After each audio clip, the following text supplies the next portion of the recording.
Ngayong araw, tayo ay naglakbay ng mahigit 40 kilometro.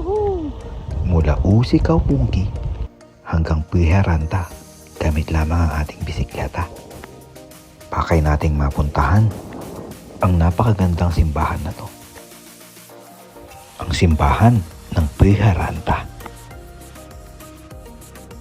Ito ay matatagpuan sa rehiyon ng Satakunta ng Finland at pinaniniwala ang itinayo noong taong 1639.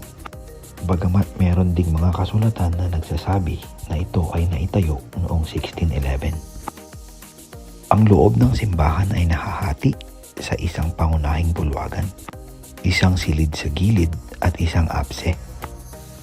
Sa gitna ng gusali ay may crucifixion painting na ginawa noong 1663.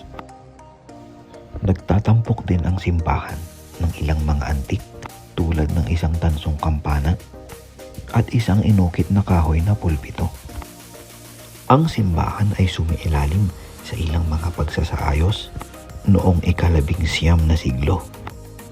Noong 2007 hanggang 2008, ang simbahan ay sumiilalim sa karagdagang pagsasaayos upang mapanatili ang mga makasaysayang tampok nito.